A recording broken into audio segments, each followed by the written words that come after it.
Sadhguru, it's an absolute pleasure to be with you today. I have a large audience. I have a mic. I have no time limit. I have not been on air for 3 months. I'm completely starved. They've told me to have a conversation with you.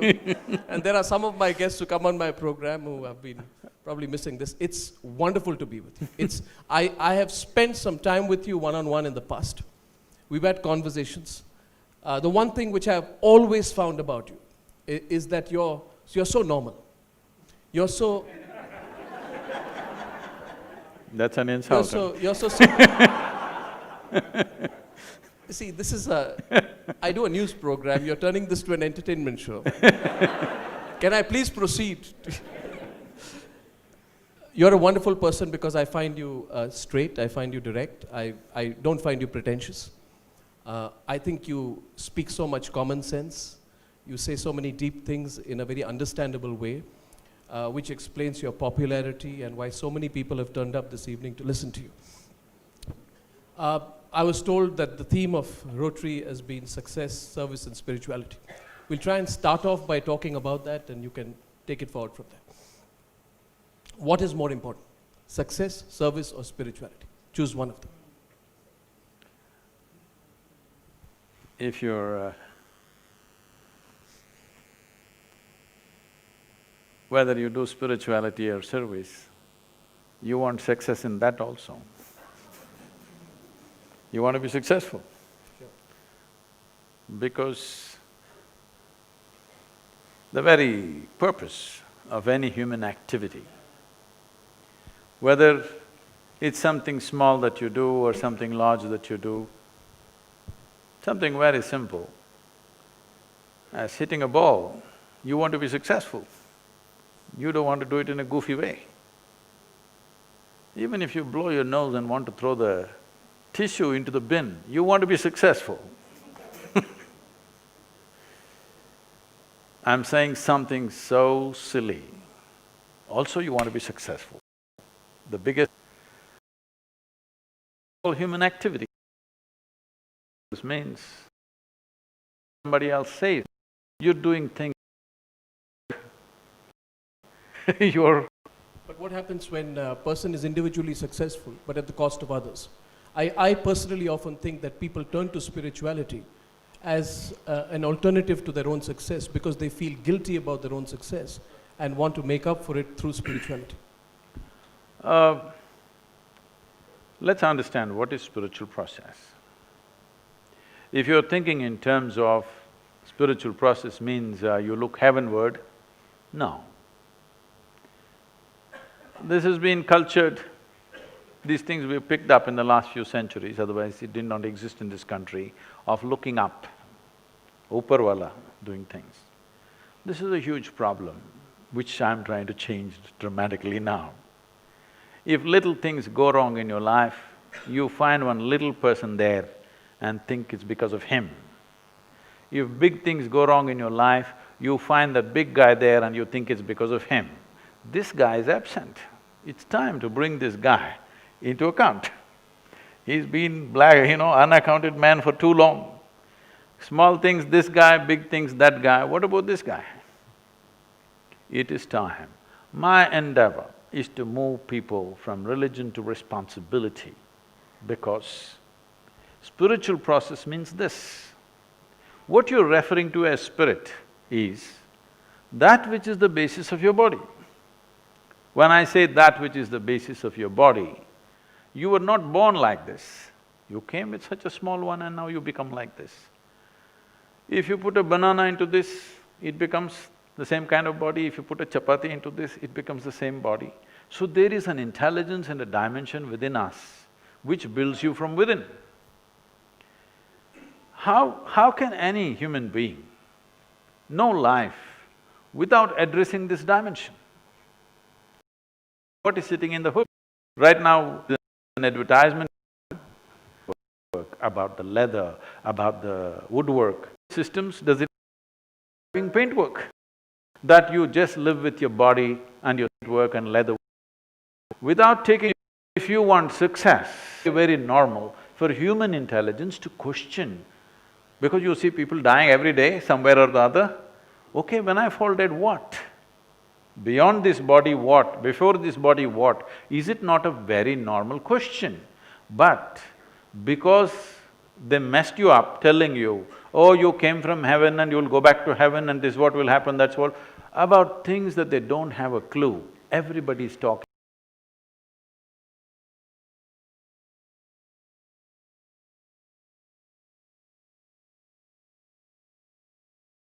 with authority.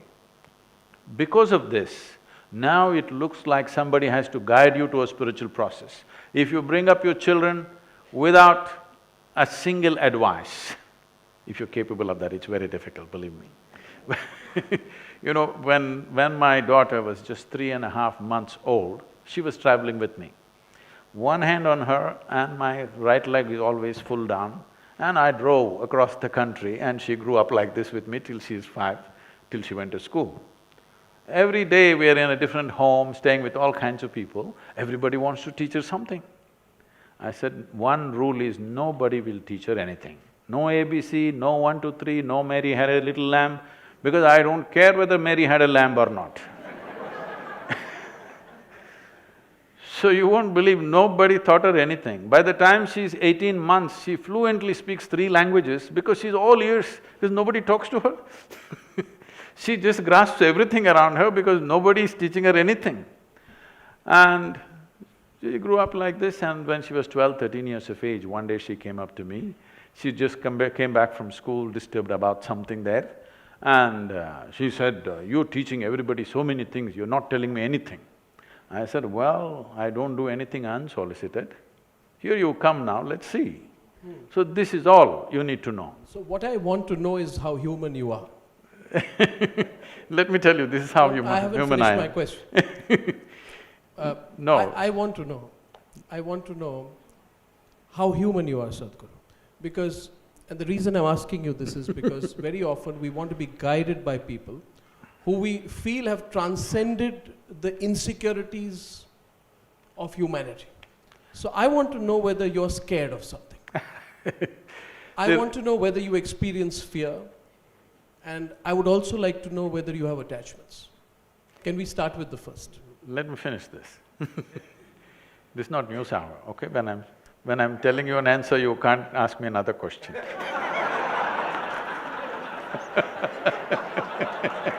I'll get back. I'll get back. And we're not yet in Republic either. You're making a cardinal mistake, Sadhguru. In 2014, I met a young man called Rahul Gandhi. Oh. I don't know why anyone's laughing again. He too interrupted me like you did. I got back later. Please continue. But you'll have to answer my question later. Please go ahead. You have a different package here.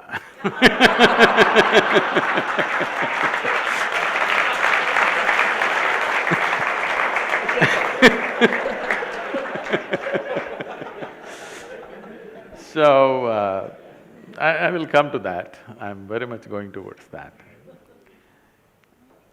So the girl comes to me and says this, then I say, see, this is all you have to know.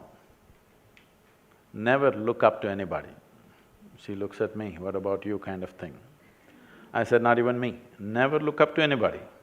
Never look down on anybody. This is all the teaching. If you don't look up to anything, if you don't look down on anything, you will see everything just the way it is. If you see everything just the way it is, you will navigate your life effortlessly. That's all it takes. Now, how human am I? You just now use the word human, and almost everybody, everywhere I go, they use the word human, always referring to the limitations of being human, never talking about the immensity of being human. Oh, I'm only human. But why are you not saying, I'm human? You're on top, you're the top species on the planet. You're supposed to be on the top of the pile of all the species. Why people are saying, I am only human is because they're suffering themselves like no other creature. Not an ant or an elephant suffers themselves as human beings do. If their stomach is full, they're fine. For a human being, stomach empty, only one problem, stomach full, 100 problems. The reason is this is an evolutionary thing. It's an evolutionary thing that what you call as your cerebral flower, this brain, is new to you. In the evolutionary scale of things, it is a new happening, this intellect. And most people have not figured how to handle it. They're not suffering the world, they're suffering their own thought and emotion most of the time. Why is it? Your education systems did not even teach you how to handle your thought, how to handle your emotion. Now, the moment you say you're human or not, first thing, the next question somebody will ask is, can I pull a gold chain from thin air? Can I do something else? Or can I pull out a rabbit from the vessel? Or can I pull a pigeon out of my pocket? If I pull a pigeon out of my pocket, what will you have? You will have a bird, I'll have a shitty pocket. This is not going to change anybody's lives. I will show you a miracle. I will show you people who are full-on activity, not people who are sitting in some cave. Full-on activity, all right? 20 hours a day, 7 days of the week, we're all on. I'll show you people for 5, 10, 15 years, they've not had a moment of anger, agitation, irritation, nothing, they live joyfully, blissfully. This is the miracle the world wants. This is the miracle the humanity needs. If this happens to you, you will not refer to human as a limitation, you will talk about human as a huge possibility. My question was about whether you need to transcend a few things. I personally think it's all right. It's good to feel fear, it's good to have insecurities, it's good to be attached. But what we are constantly told is to be guilty about fear, to be worried about expressing or being open about That's multiplying the problem. Now you have fear, now you have guilt. Sadhguru, I listen to you. I still watch News Hour, so what can I do?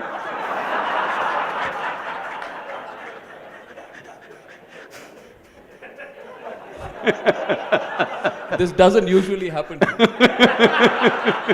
But Rotary Club, well, okay, so you made me forget my question. My point was that we are constantly told to be embarrassed about our insecurities, right? We are told not to have attachments.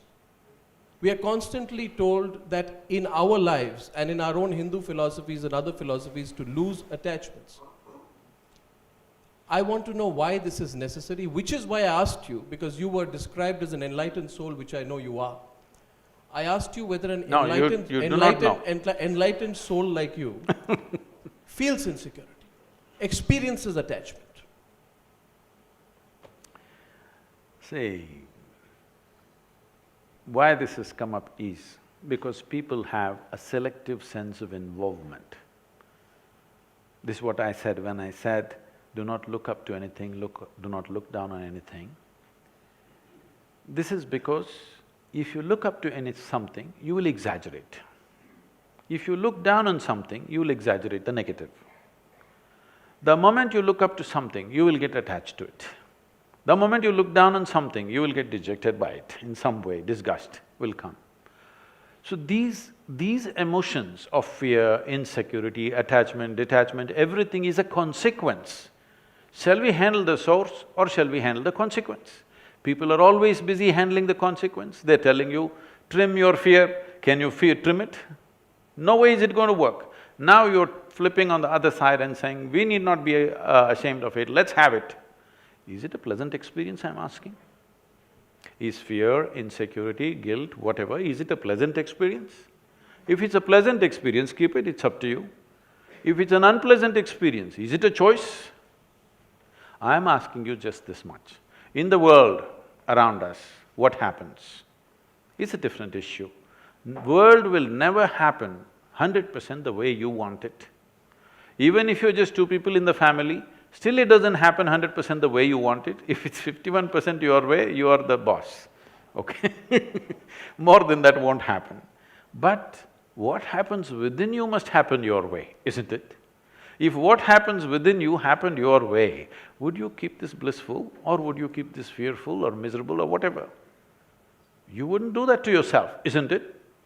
At least for yourself, you want the highest level of pleasantness. Though what you want for your neighbor may be debatable, but what you want for yourself is very clear, isn't it? So it's okay to have fear, it's okay to be insecure? No, I didn't say that. It's okay to be attached? I'm asking you, if you about, had a choice… And what about ego, Sadhguru?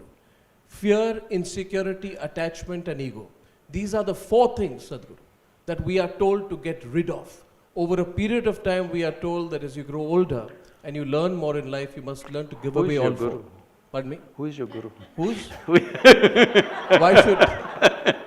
Why should I reveal? No, but this is a fact. This is what we are told. Is it necessarily the truth? Let's go one at a time.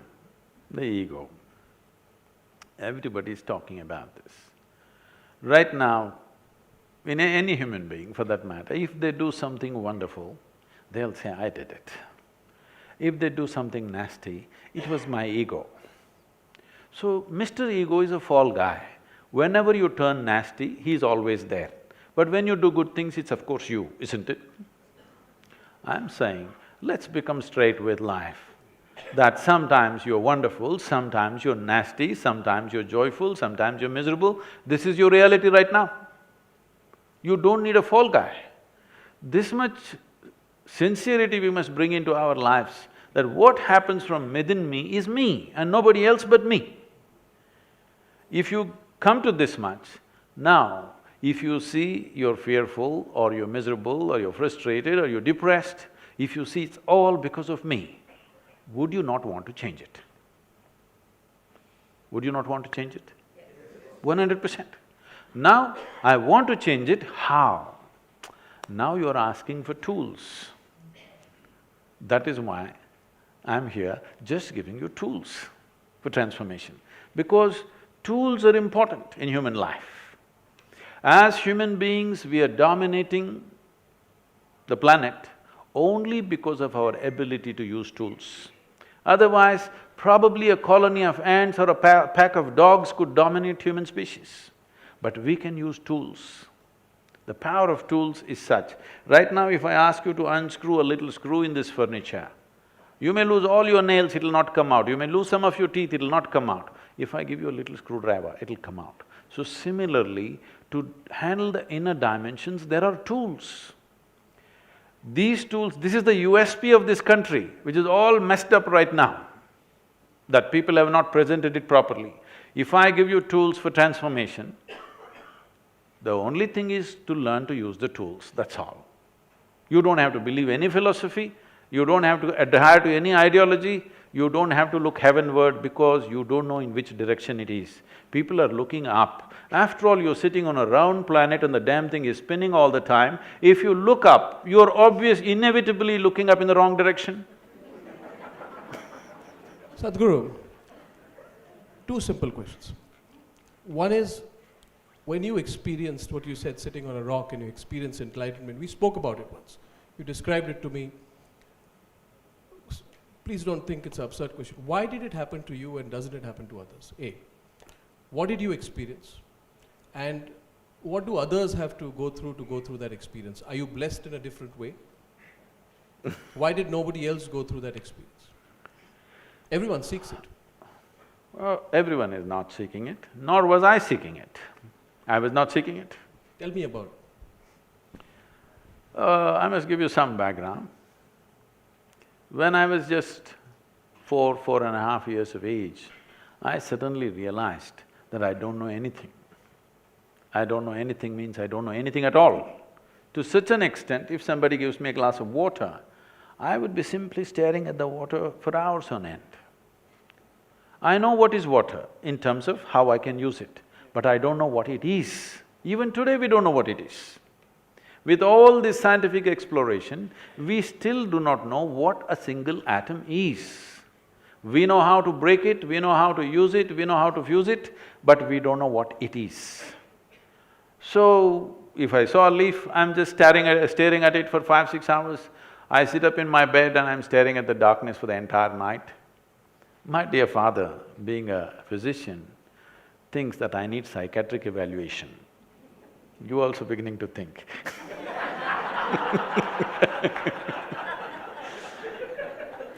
So he is worried this boy is simply staring at something all the time. My problem is, I looked at this and I don't know what this is.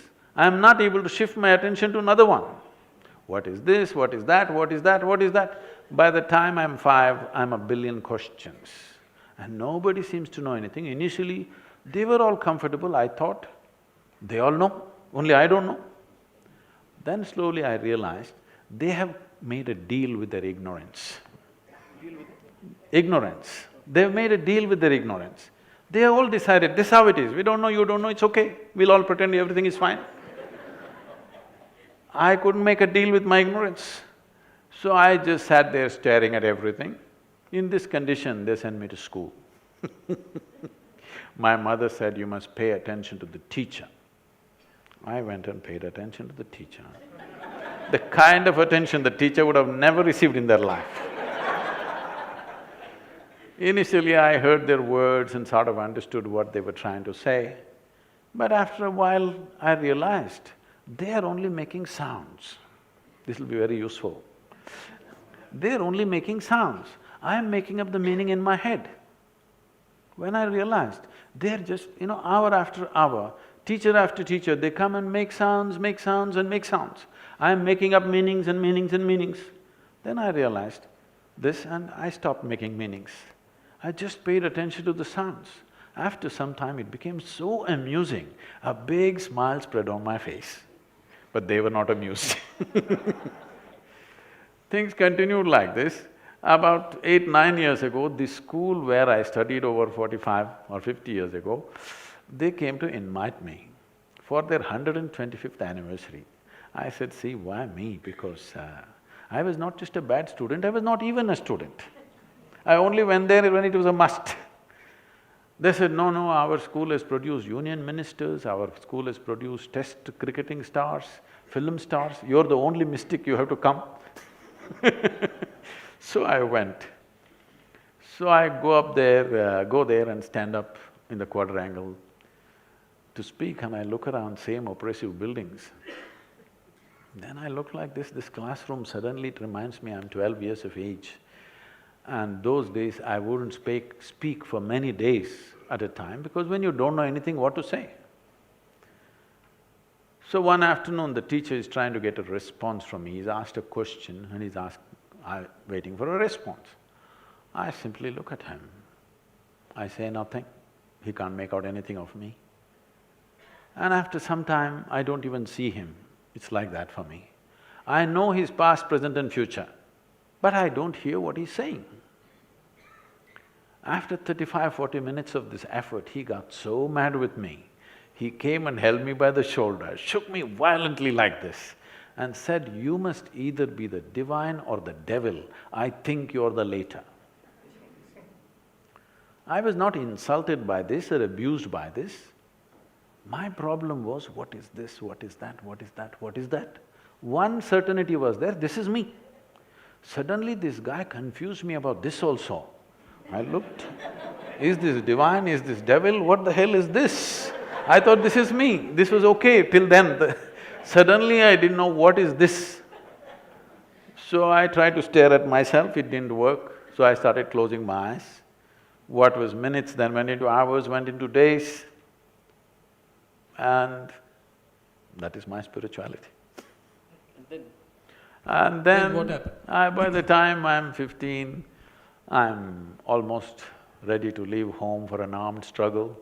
These are the days of Charu Majumdar and Somalu, and I want to leave because anything that I perceive as injustice, my stomach burns, so I want to rush. A bunch of boys, all of us want to leave and join armed struggle. Then when I got very close to them, then I saw they were unfortunately not what they were talking. So I kind of stepped back. Then I became a super skeptic. I grew up in Dostoevsky, Camus, Kafka, this kind of stuff. Skeptical about everything. But one thing was eating me, that is these billions of questions, and they started growing. The number of questions went on growing as my intellect grew. No answer. Then the only answer I found was to travel. So initially I cycled across South India, then I motorcycled across India, I crisscrossed India many times, all over the place. Then when I was 19 plus, I just, I've been riding since I was 11 without a license. But by 18, the day I became 18, I went and got my license within a week's time. So suddenly I thought I'm super empowered, I can go where I want. Then I came to Nepalese border and then they stopped me and they asked for a passport. I didn't know what it is, you won't believe, I was nearly 20, 19 at least. I did not know what is a passport, I thought my license will get me everywhere. Then that was a kind of a realization, I thought, okay, I can't cross these lines. So I went back, determined to get myself a passport and some money so that I'll travel forever, because the only thing that cooled me down from these questions was, I was moving. I rode across the country alone by myself, simply, not going anywhere in particular. I saw India like very few people would have seen India, in a completely different way. I just walked into villages, just knocked on a door and said, I'm hungry, and they fed me without asking my name, where I come from. Sometimes I was tired, so I slept in their homes. Next day morning I left without asking their name, who they are. But that imagery, those people, those emotions, that stuff, I think it hugely enriched my life. And the terrain, I can run that terrain that I've seen, thousands of kilometers of terrain, is like a video in my mind. I can just run it in my mind and just enjoy India just like that. Not some great monuments or something, just a tree, an outcrop of rock, or this or that, like that. This is how I remember everything, because I never think in words. Even today I think only in pictures and images, not in words. I think that's what keeps me very, very entertained by everything that I do. So then I thought I should make some money and got into business. Became far more successful than people would expect in a short period of time. And everybody started clapping their hands, you're doing great and wonderful. But I was doing all this to get away from everything. But as success came, I try to put one finger, then all the 5 fingers went, then all the 10 fingers went, it'll go right up till here. I think those highly successful business days probably was the most wasted days of my life, because there was no exploration. I did variety of things. I started half a dozen small businesses which all started growing, which people would think is success, but when I look back and see, those 6 years of my life are probably the least creative part of my life. Why did you do it? I thought I'll make money and ride away. Why did you want to make money? To ride. To ride? Yeah, to fill the gas. To put gas in the tank all the time. Because right from the age of 12, 13, I've been riding cycles across South India. After that, I've been on the motorcycle. I don't know how to… You need gas.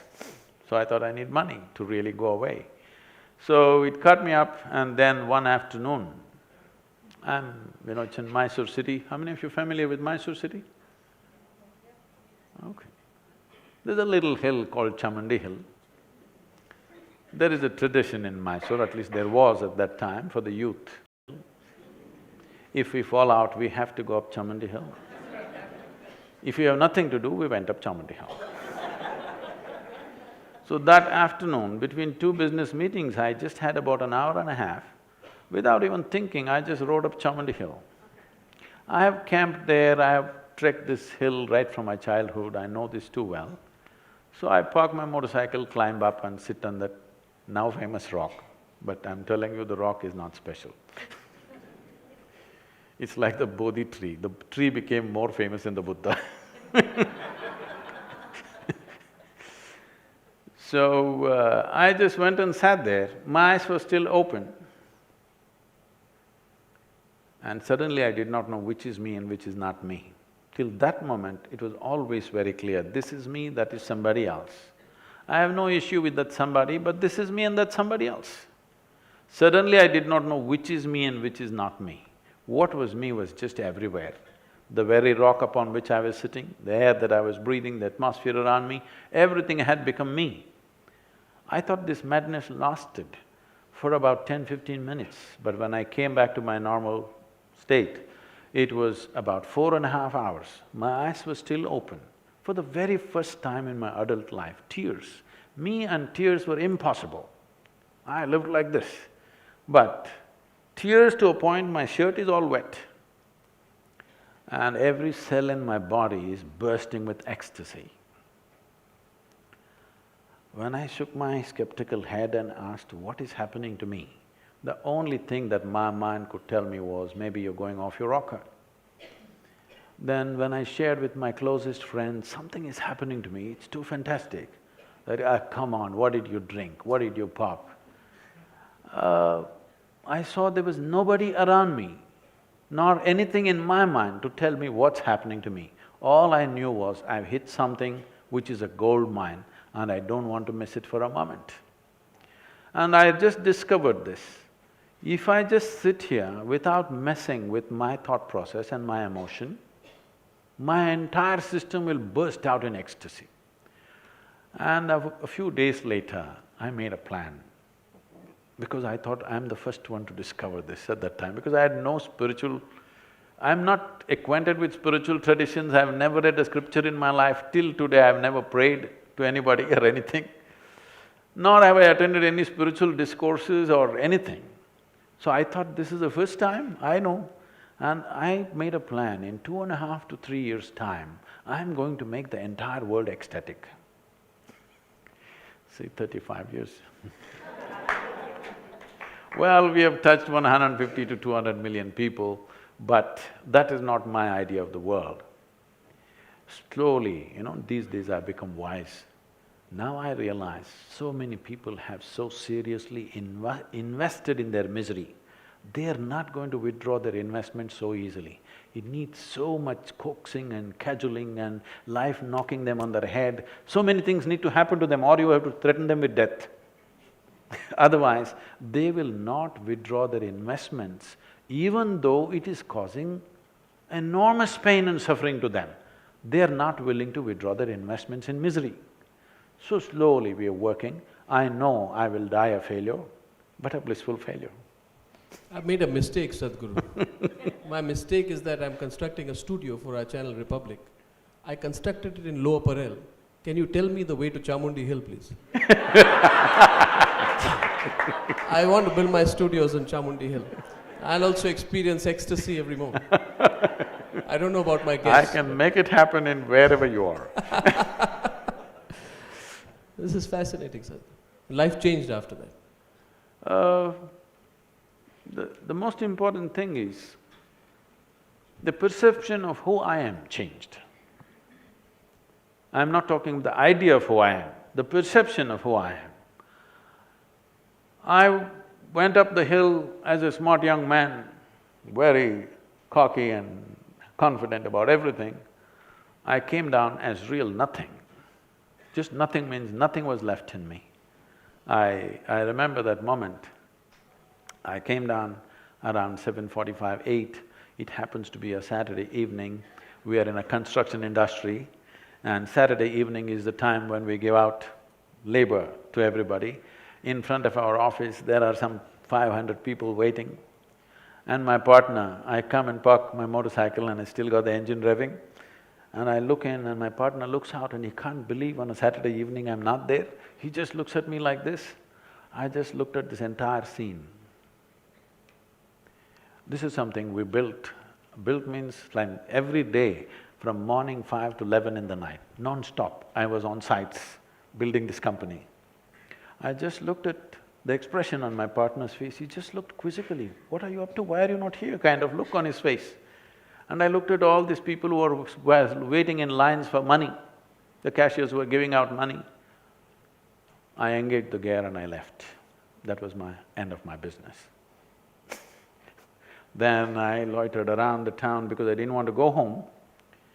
I didn't want to face my mother because suddenly she was no more my mother. Somewhere I was little struggling with that. I knew when I went home, I wouldn't look at her as I have looked at her for the last 25 years. I didn't go there till 11:30 in the night. I wanted her to go to bed, but our mothers are such, she's still waiting. I put my head down and went and said, I'm not hungry, and I went and locked myself in the room. Because though something so fantastic was happening, I was still struggling between the two worlds. Everything that I considered as myself till that moment was gone. And suddenly I look at people, it's indescribable because so many things that you're involved in, it's like you almost died. I think this is how it must feel when you're dead. So many things you think, this is it, this is it, this is it. But tomorrow morning, poof, the man disappears. Nothing. Doesn't matter, you cry, you yell, he doesn't respond. He's completely gone. Just like that, I was completely gone. The person that I was just gone. Sadhguru, you meet a lot of interesting people. Who is the most self-aware or the most enlightened human being you've met? A lot of people around me. Name some and why? Oh, usually they are not famous names. They're simple people. Avoiding my question. No, I'm not. There must be some See, people we know. the most who you find fantastic most human beings on the planet are usually not well known.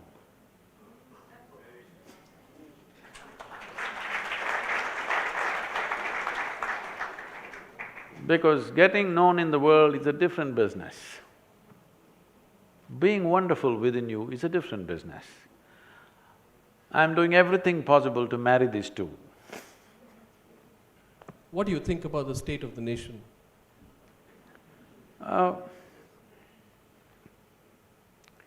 See, we must understand that as ancient we are as a nation, the idea of a modern nation has not really sunk into everybody's minds. I believe the way you have named your new venture, in some way, you want the idea to sink in to people's minds because a nation is not some God-given thing. It is something that exists in people's minds and hearts. It's just an idea that we enshrine in pursuit of common well-being. But it goes somewhere altogether. Over a period of time, people start thinking it is the thing. That's not how it is, but it is the thing, it's an important aspect. Because nation is the largest segment of humanity that you can address right now. If you could address the entire humanity, it would be fantastic. But that's not possible, that's not realistic right now. That may be the ideal, but that's not realistic. So right now, nation is the largest segment of humanity you can address. India as a nation is a world by itself. So though we have a history of what we call as Bharat or Hindustan, which goes back to 10,000–12,000 years of history, though within this geography we had at certain times over 200 political entities, still we were considered a nation, both by people within and those outside also considered this nation, though there were different kings ruling all over the place. Why this happened is a unique thing. Most nations or all nations are made on the sameness of something. Sameness of language, sameness of race, sameness of religion, some sameness is important. We have defied that completely. We have never tried to be same in any sense. If you drive 50 kilometers anywhere in the country, every 50 kilometers you meet different kind of people. They look different, talk different, dress different, eat different, everything is different about them.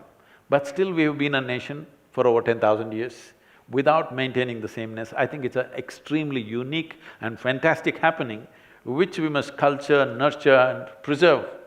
What is it that kept us together? Why people outside called us a nation, though we were ruled by different entities all the time? Fundamental thing which made us one nation is that every nation in the world believed in something. We as a nation never believed in anything. We have always been a nation of seekers, seekers of truth, seekers of liberation. today's… uh, in today's generation, this might have gone out of the present lingo, but it's coming back in some other way. In previous generation, if you spoke, in a day, my grandmother wouldn't end a conversation without at least once uttering the word mukti or moksha. It was like day-to-day thing.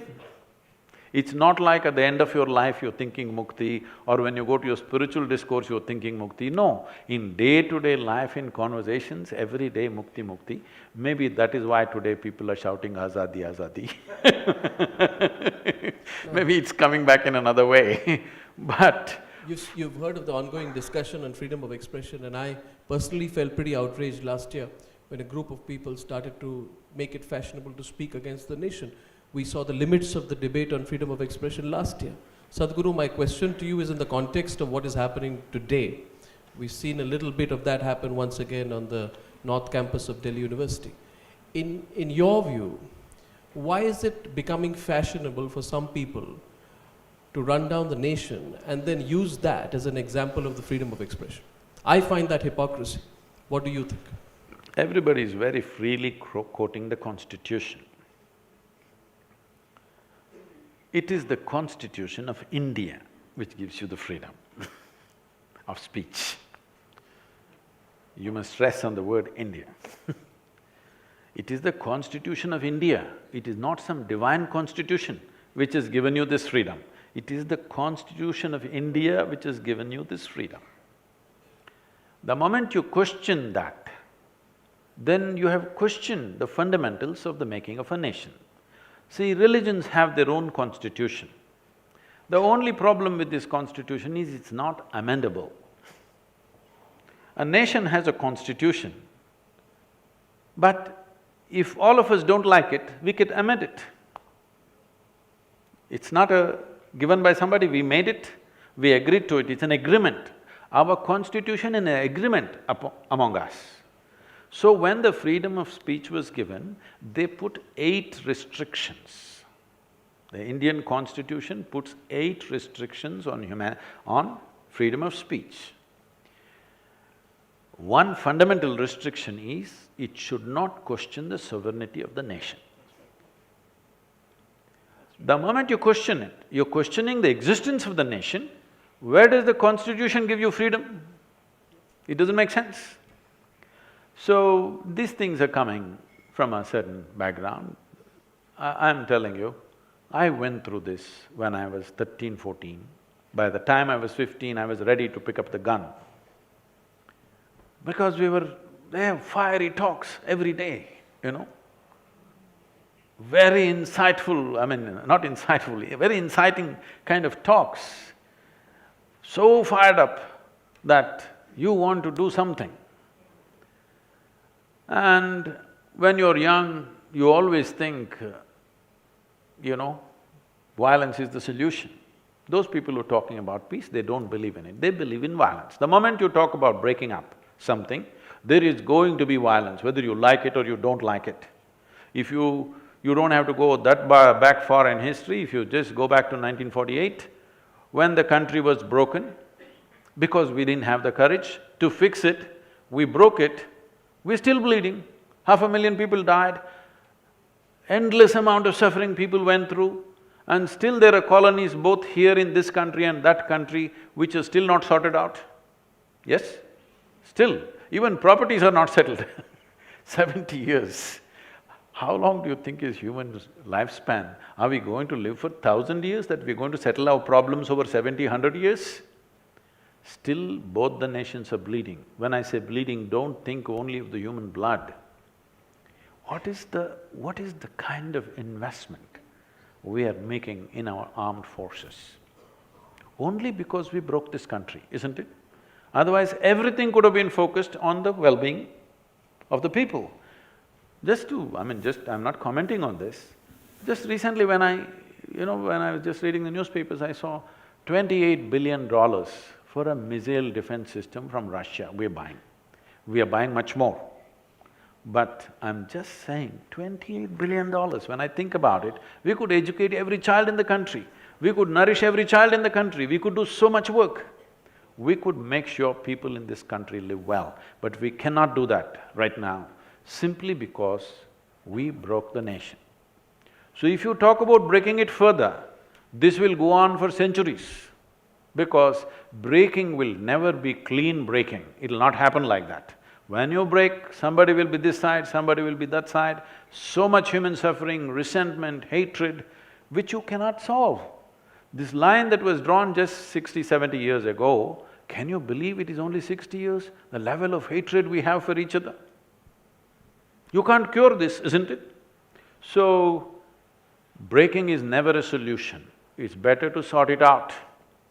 Whichever way it comes, better to sort it out. For that we have a framework which is called the Constitution. Constitution, I'm repeating this, is not a divine document. It is an agreement between you and me, so that in every step that we take, we don't collide with each other. Yeah. This is the law that we will follow, that's all. Yeah, I agree with you. I'm so glad that you have made your position so abundantly clear on this subject, because I don't know why people are conflicted, Sadhguru. Some people say they are conflicted even over issues such as whether you need to stand up for the national anthem. We had the No, that's because in the theatres, in one hand they have popcorn, in the other hand they have Coca-Cola. They cannot stand up, you must consider these things. No, but there was that absurd debate last year, and I know many people here would know about it. It became fashionable last year to say, assert my right to rebel, and my rebellion is that I will not stand up for the national anthem. And I'm saying this openly, Sadhguru, I'm a part of the media too. That I found the pseudo-liberal media in this country advocating that as an example of the freedom of expression. And forgive me my directness on this, I never felt people in my fraternity were more wrong. See, what we need to understand is, we are picking up bits and pieces from developed nations and trying to implant it into our country. Well said, well said. When… Well said. When 50% of the population has not even eaten properly, you can't be debating nuances of democracy. It's just stupid. You go to United States of America, in every sports event, okay, in a baseball match, national anthem is played, everybody will stand up like this, okay, with their hand on their heart. Well, you're discussing some kind of French Revolution, all right, but you don't have River Seine flowing, nor do you have Paris around you. You have slums around you, you have a stinking Yamuna flowing. You shouldn't be talking the same language. And half the people have not eaten properly. Just take a walk.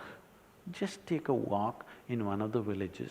You will see 60% of the population, their skeletal system has not grown to full size. We are busy producing underdeveloped human beings.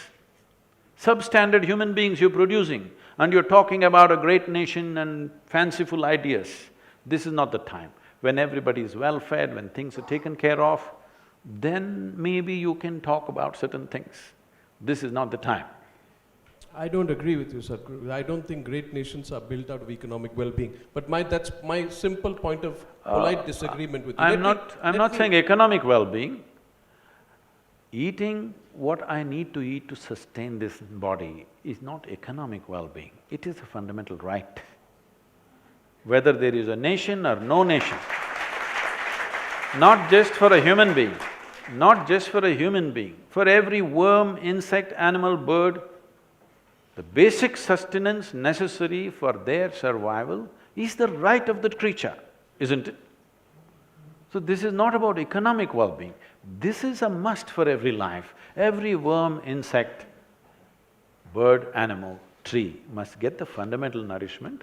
Of course, we are included as one of the creatures. No, I meant it in your linking the talk of a great nation to whether we have everything that we need. I think we still can be, even if we don't.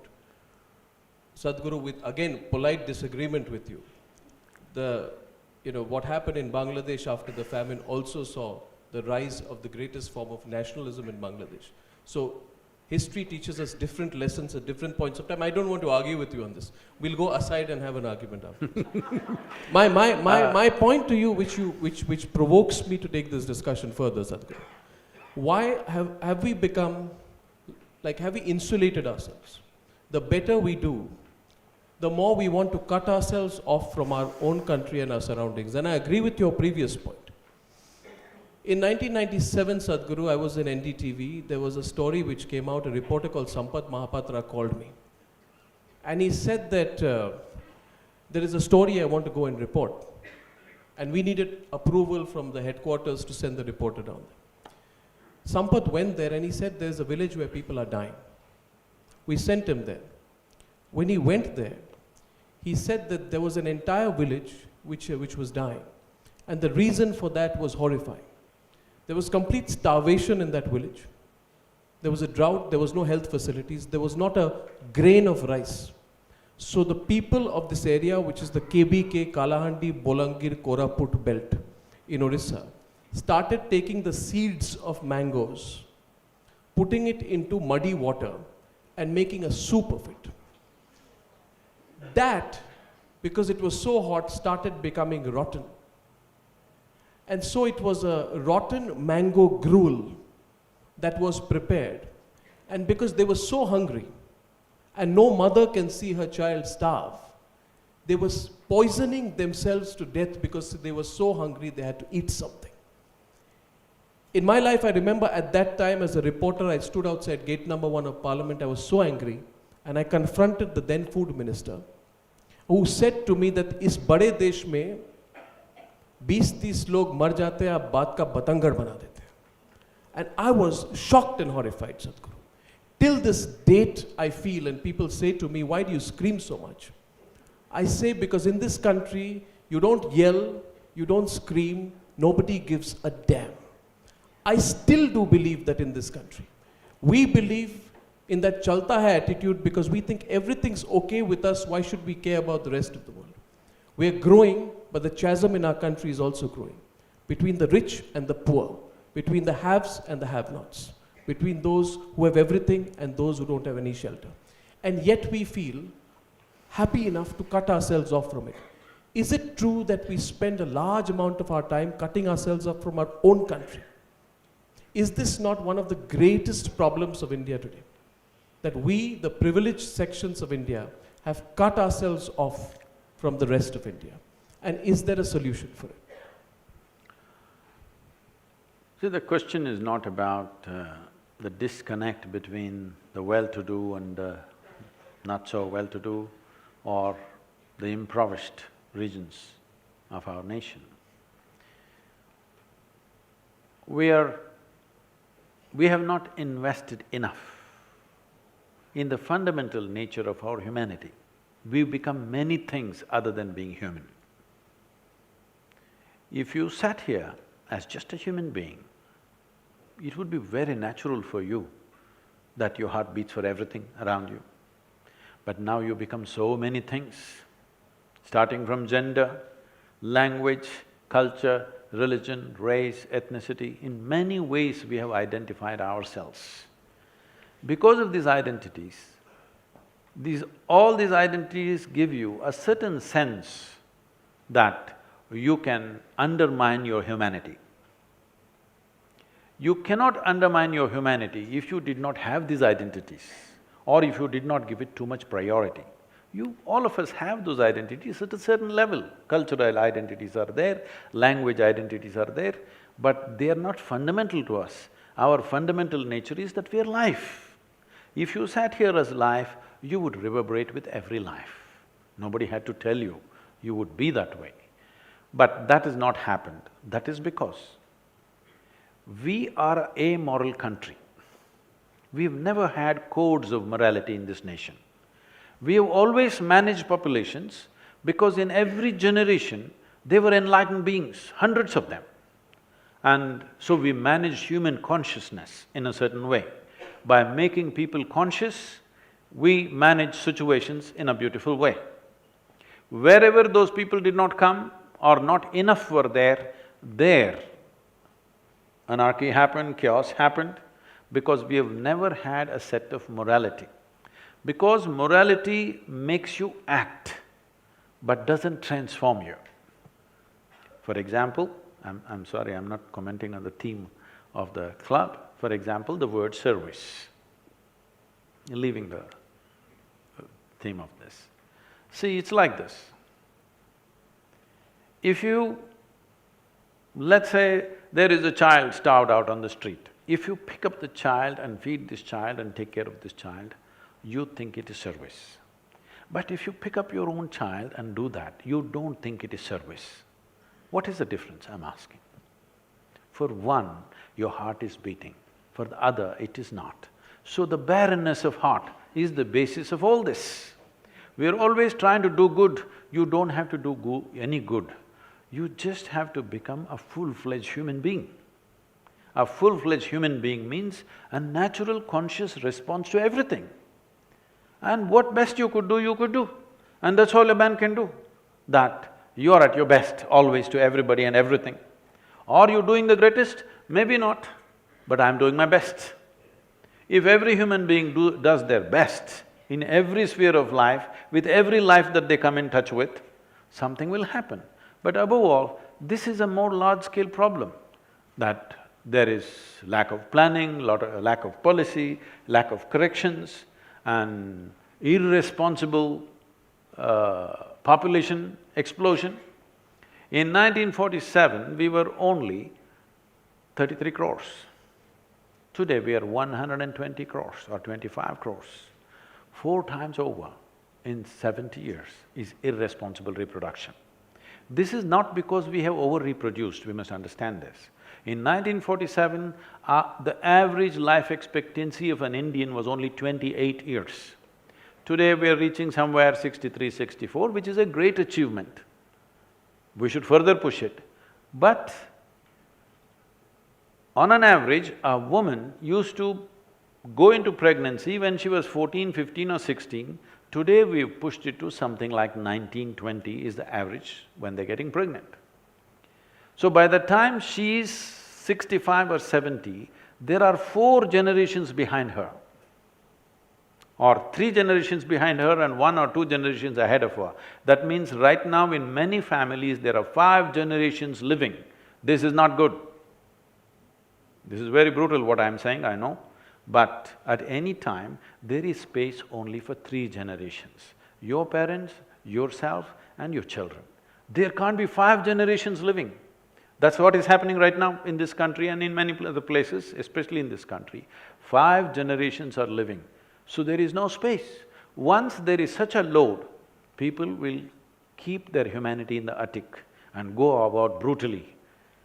That child who comes and knocks on your traffic space, I would cry at one time. Now I'm trying to look down, because every time I don't have money to pull out, most of the time I don't have, I have to ask the driver who's driving, please give me some money. So I try to look down. So you're trying to put down your humanity for some time, but it would be natural for me to pull out whatever I have and give it to him. But now you can't do it because it's everywhere. It's too much of a problem for you to address individually. Wherever you can do, whatever you can do, you do, but you're not able to address everything slowly. You try to insulate your humanity. This is what is happening. It is not that people have become brutal, it's not that people have become inhuman, because the problem is so pervasive, you're not able to address it. Has hate increased after Trump? Has hate increased after Trump? It is not increased, it is just that it's little emboldened. It's not increased. I spent substantial time in United States, in and out. It was always there. Now it is finding expression.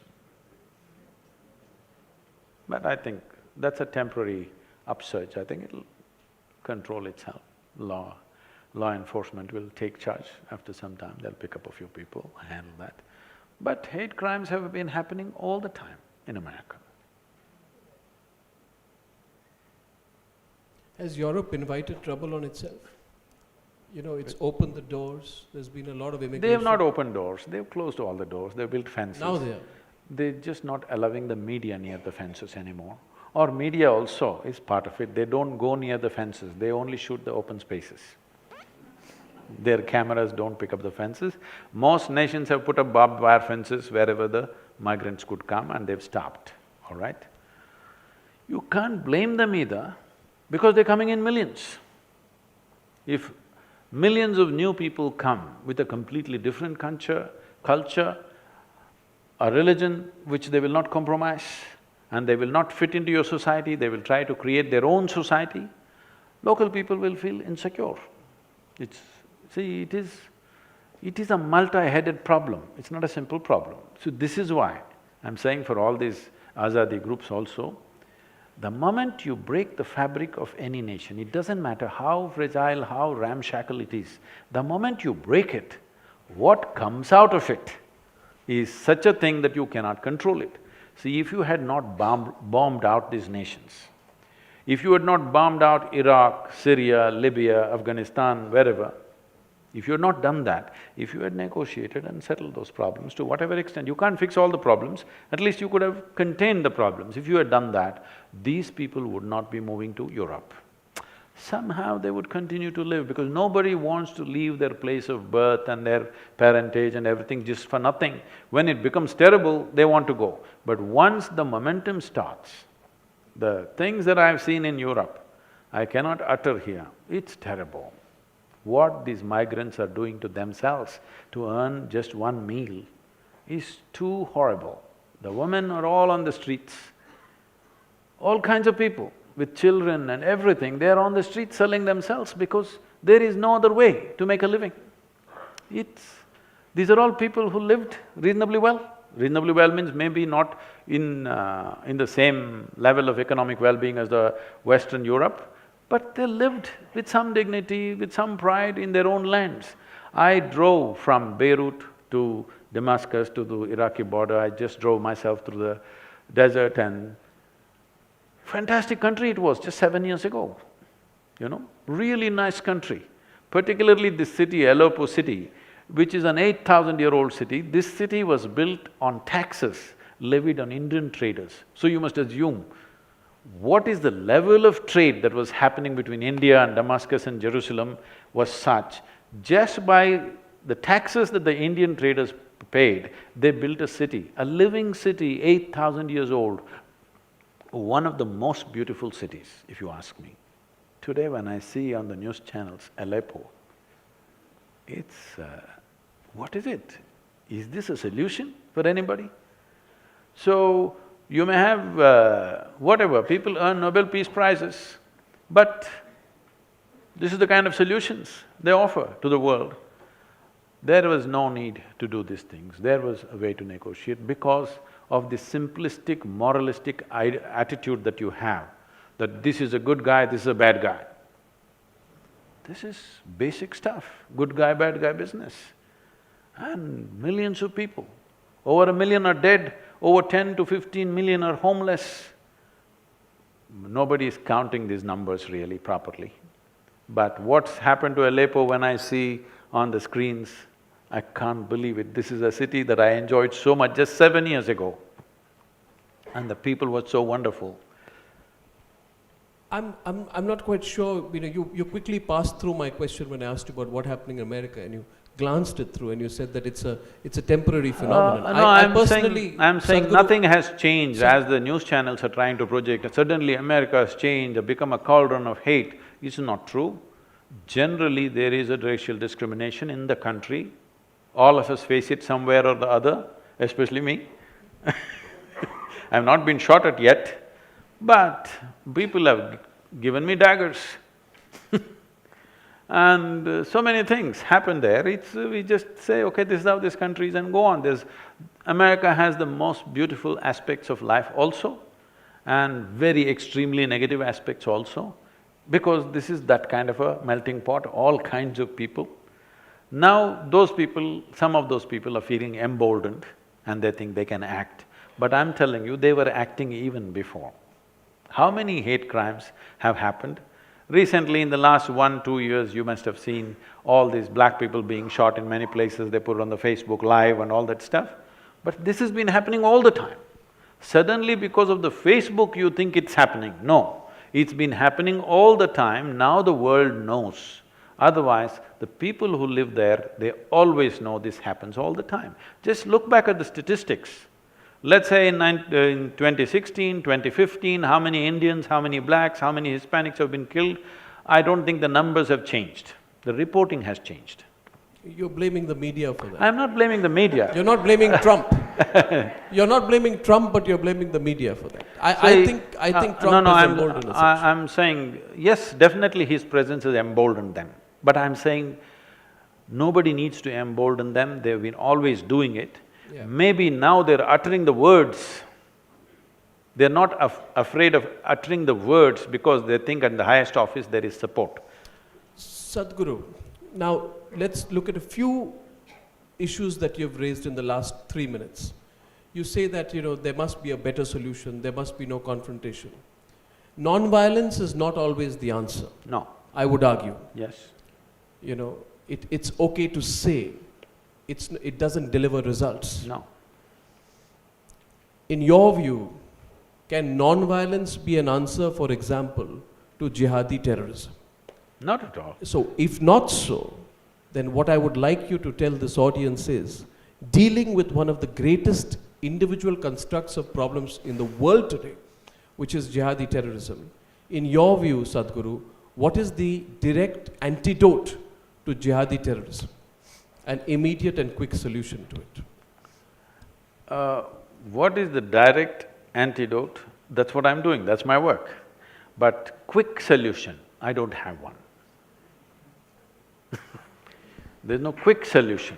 Individual transformation is the only solution, but that's not a quick solution, but a lasting solution.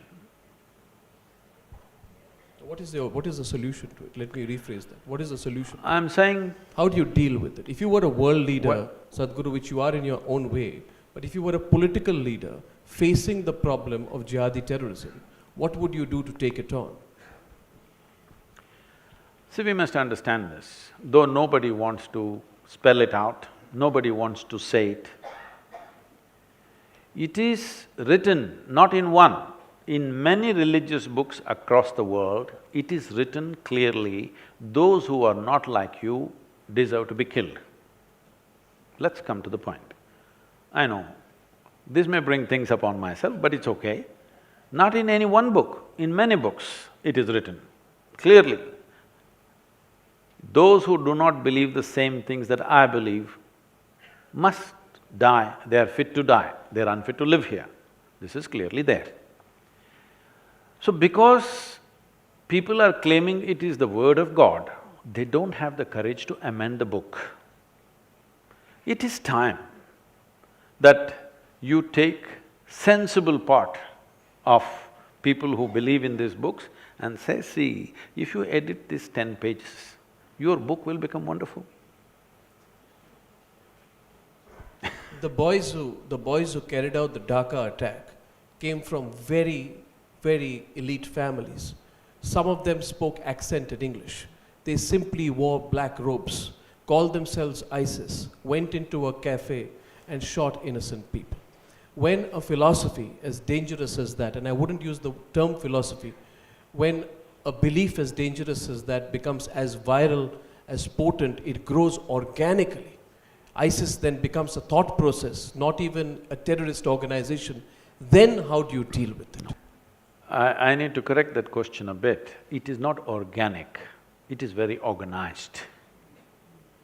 Till you address this, you will not address the problem. It is very organized. So if anything that's organized, it has a source. If you have any kind of administrative strength and skills, when you see something threatens the fabric of the society, you must know where is the source for these organizations and deal with it. But we don't have the courage to deal with it because every 6 months we got an election. Okay? Every 6 months or 8 months there is an election going on somewhere. And because of the this I'll blame on you, because of 24/7 channels, some election is happening in Manipur, it feels like a national election is happening in Tamil Nadu, everybody sitting and watching Manipuri elections. because it's made to feel like there's election going on, and when politicians are in election mode, you don't expect responsible action. It is expected because this is the nature of democracy. That is the time of hyperbole, but that should be only once in 5 years. I think we're working towards that. That's a good thing, that elections will be only once in 5 years, and that's how it should be, because it is not that they're all bad, but these are the compulsions of a democracy. When you go into an election campaign, you cannot say, I'm taking this economic step, this economic step, this economic step, because the crowd there doesn't understand any of these things. You have to rev up their passion about something. So in that mode, you can't fix a nation. So this is not organic, let's be very clear about this. This is super organized. It has grown everywhere in the world with a tremendous sense of organization. Where there is an organization, there is always a head, and if you know how to administer a nation, you must know how to handle this. One observation, Sadhguru, which is and a comment. Probably you haven't seen Oh My God. You need to have a look at that. Because to get all the spiritual gurus in India under one platform never happens. It only happens when you scare, and since you're using the word screwed up, I'll use the word when you scare the shit out of them. But coming to the serious part of it, I consider you, and I want to give a disclaimer. I really don't. I have a spiritual sense within me, but I don't really follow any spiritual guru. And therefore, when I actually went through internet and heard a few of your interviews in conversation, I found in you a very logical person. A person who is practical, a person who is scientific in his answers, and therefore, there was a connect. But there were two things which actually broke that connect, and there's a disconnect, and I hope you can mend that today. Which is, when you talked about, and maybe I got it wrong, so therefore, if you could just kindly explain what you meant by that. That certain women don't need to enter certain temples. Or maybe women in certain temples need to need to stay out. So that's one. And the other is the recent one, where in Jallikattu, you talked about fundamental rights of animals and birds and everything. But in Jallikattu, you supported the other side of it. So why was this? And since it was kept political by Arnab, most part of it, and I think many of us out here were wanting to hear the spiritual side of you, so I'm following it up with a political question. So we must understand this. There are two reasons. Those people who are propagating certain things, and also there is a certain unfortunate discriminatory process. But essentially, culturally, this nation, before invasions and other things happened, this nation did not have a big discriminatory process between men and women. You look back on the ancient societies here, there was absolutely no discrimination. Most of the country was matriarchal.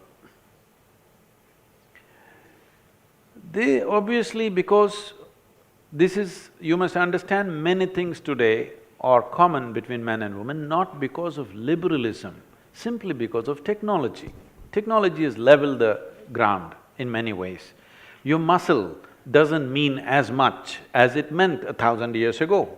When human beings were doing everything with their body, man's muscles were important. So he dominated the world in a certain way. Once technology came, your muscles, if you have a lot of muscles, we'll give you a menial job, we're not going to make you the boss here. So because of that, things changed slowly. But in the spiritual dimension of this country, there never was any discrimination. You must understand, if you don't know this, as per the Hindu norms, a Hindu man cannot go to heaven without his wife. How nice is that? There are no other apsaras and other whatever, they're not waiting there. You have to go there with your wife. You decide whether you want to go to heaven or not, that's up to you. But a Hindu man cannot go to heaven without his wife next to him. She has to be there. So these are different ways this society addressed this. But when the invasions happen particularly, first thing that they're going for is your wife and your daughter. That's the first thing that people will take away. And it's the most disgraceful thing and the most painful thing. So they all hid them in the granaries of the time. And when continuously these raids were ravaging the society, slowly, don't step out of the house became a norm. Because generation after generation, the raids kept on happening. So there are many historical aspects, leave that. About the temple entry, there is no such thing anywhere that a woman should not enter a temple because she is a woman. Do you understand? It is just that certain temples, they are doing certain occult work. There are certain forces there. I have to talk about biology. One thing is mountain temples, we said women should not go. Because you must understand, those were days, this is a tiger land. When I say tiger land, today the poor tiger has to be protected as if it's a pussycat. Those days they prowled in thousands. Going into the jungle and coming back alive is a big thing. If you don't know this, even today there is a practice that if tribal people walk in the jungle, though there are not so many tigers anymore, they will take some incense and walk because they don't want the wild animals to smell them. There is Samrani in the South Indian temple. You know what Samrani? What do you call it in North? Samrani only, right? Yeah, either they burn it or they smear it on their body and walk so that the wild animals, the carnivorous animals cannot smell you. It is no more relevant because there are not so many left. But at that time it was really tiger country. So the very nature of woman's biology is such that a carnivorous animal will always smell out a woman much more easily than a man. Especially at certain times of the month, it will definitely smell her out. So they said, mountain temples she should not go. All the mountain temples, they're restricted.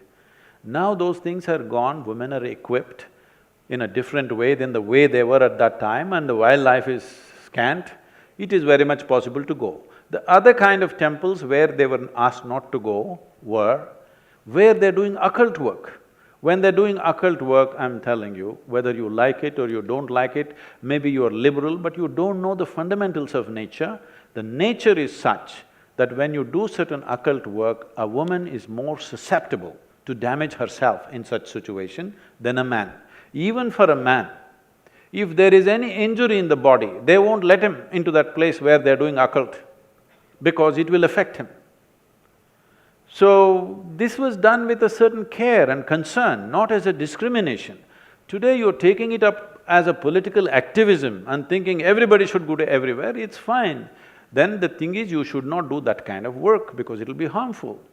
Even today in this country, if a woman is in early stage of pregnancy, we won't allow her to come to the funerals. Do you know this? It is a very sensible thing to do. It is not discrimination, it is protection, not just for the woman, but for the child that she carries. It's very, very important. If you do not look at life the way it is, how the life forces function, how it is best for us to be, and if you just talk about social equality, then you will do silly things which will only, in the end, make the woman suffer. But now it's become political activism, probably those temples are not doing any occult of any great strength, so maybe it doesn't matter, that's a different matter.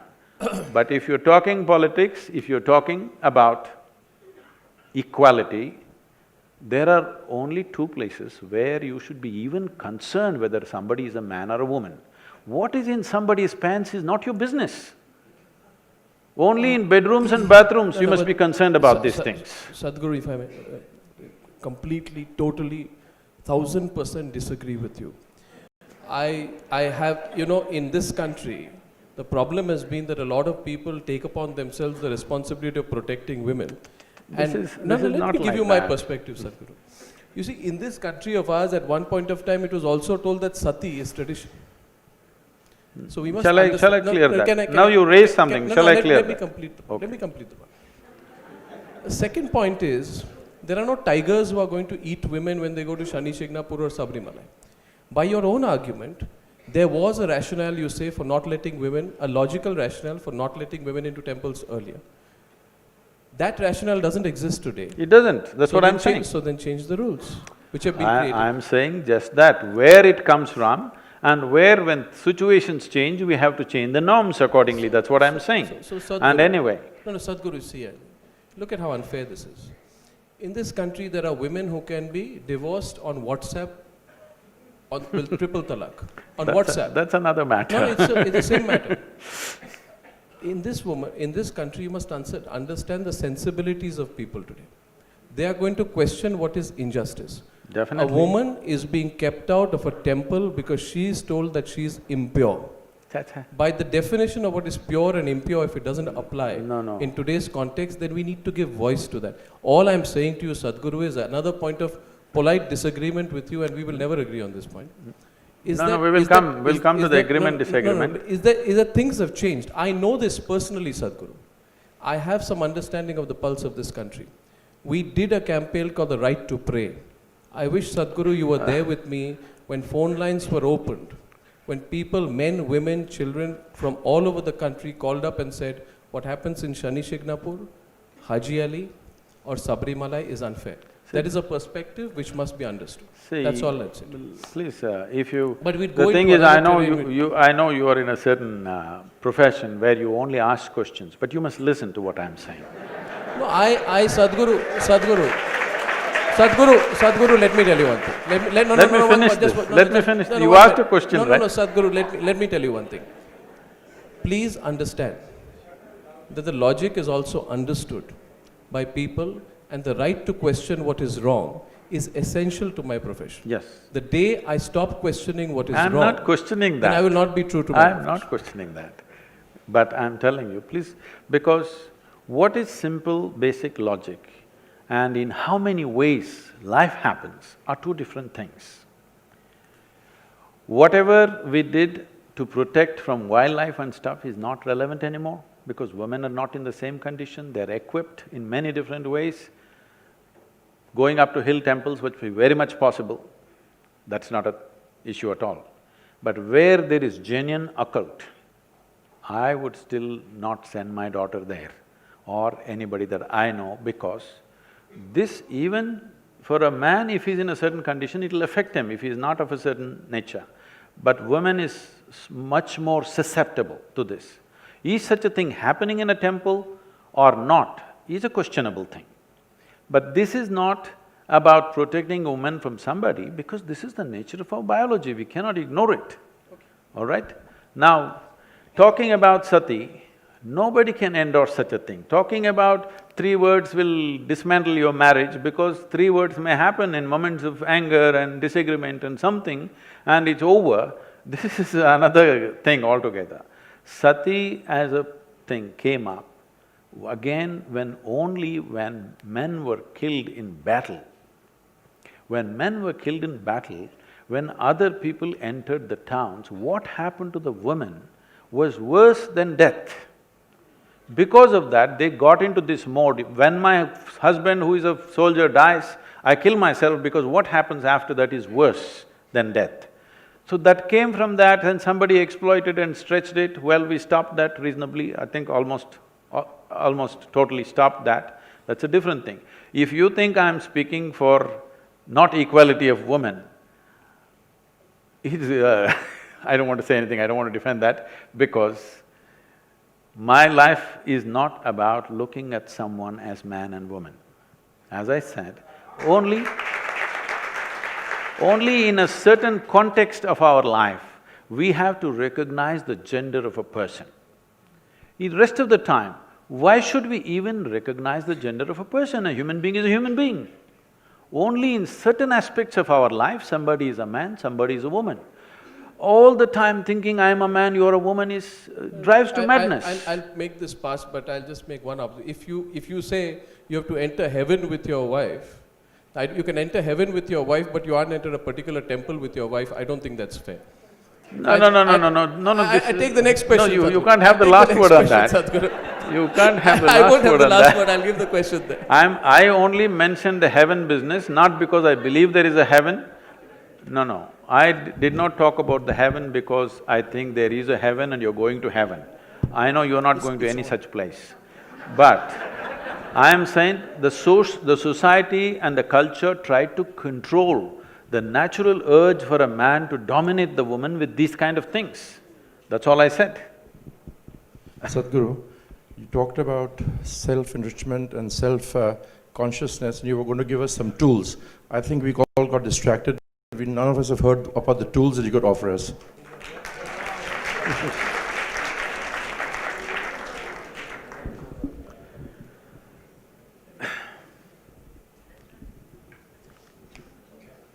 So it's like this.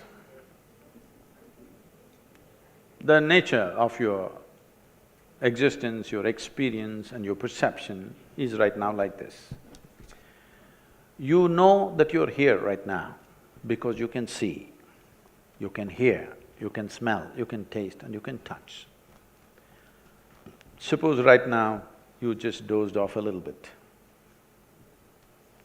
You're still very alive and everything is going on here. But if you doze off a little bit, first thing is I will disappear, for sure. If you doze some more, everybody will disappear. If you go more, even you will disappear.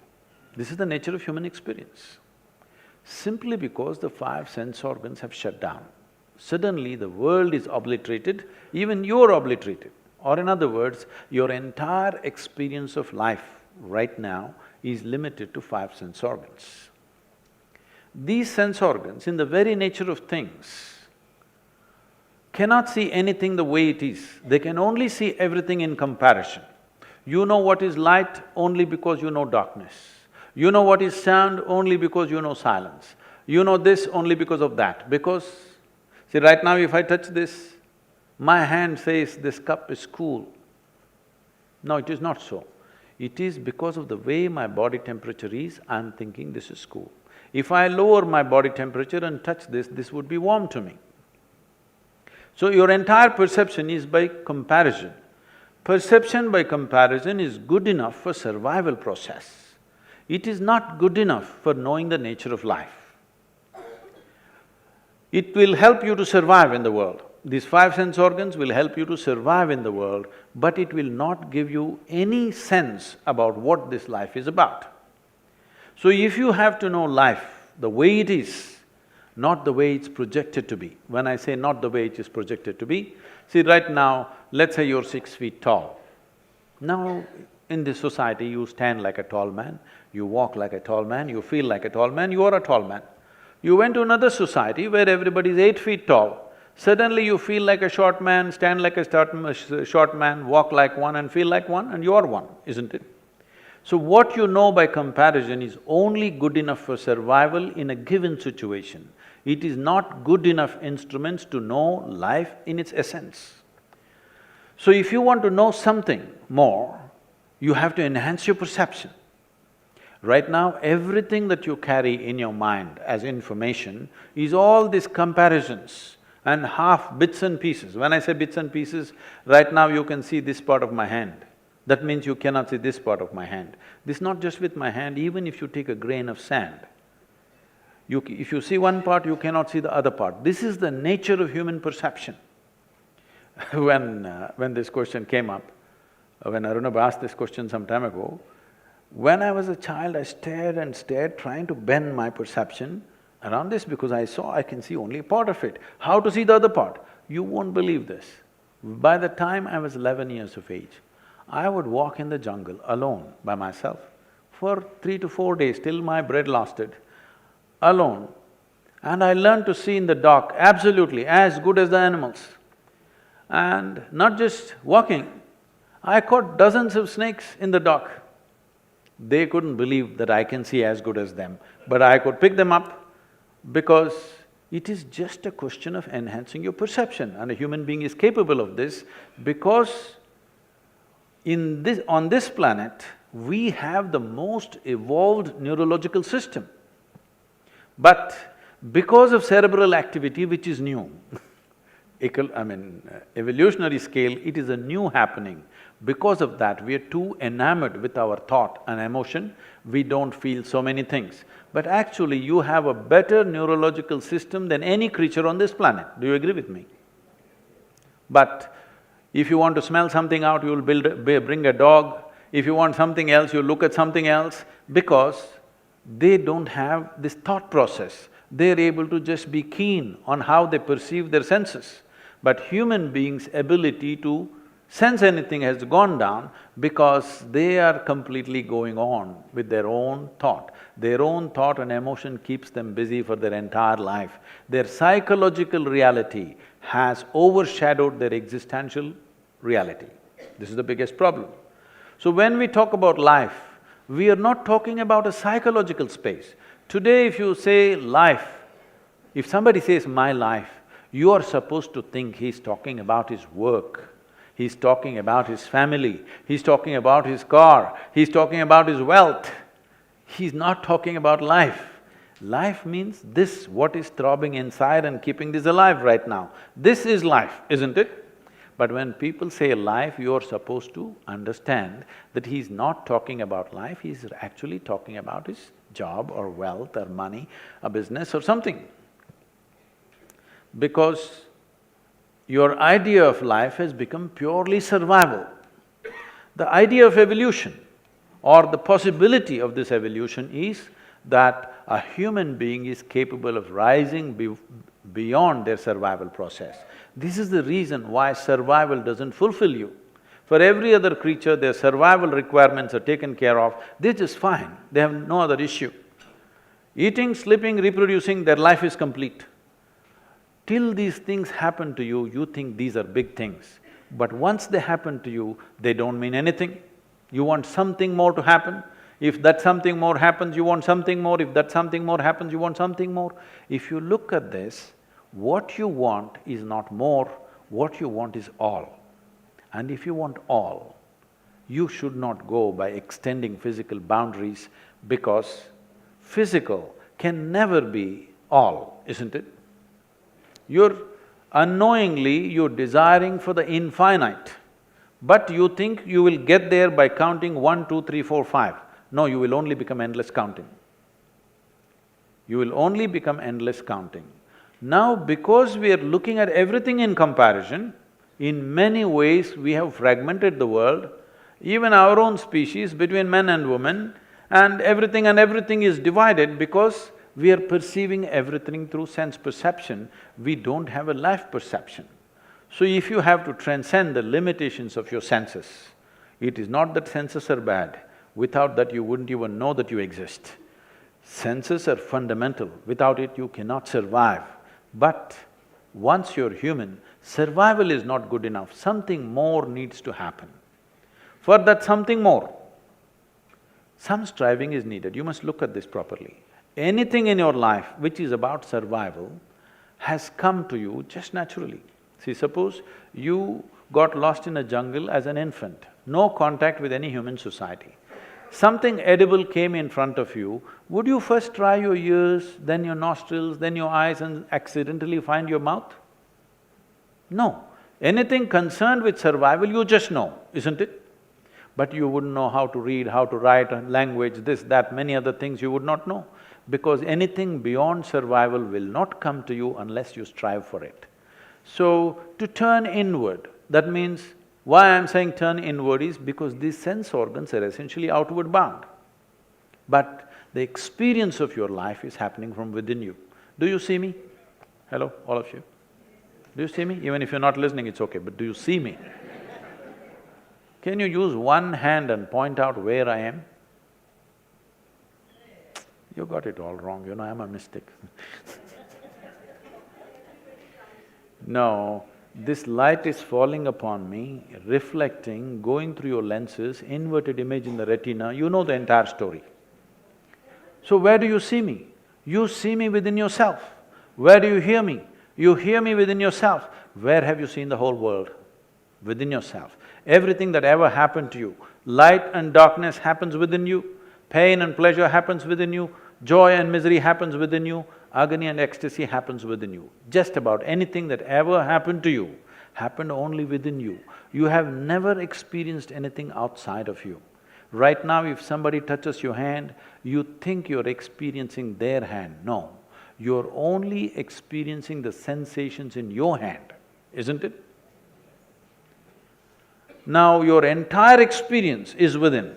When it is so, what happens within you, at least what happens within you, must happen the way you want it, isn't it?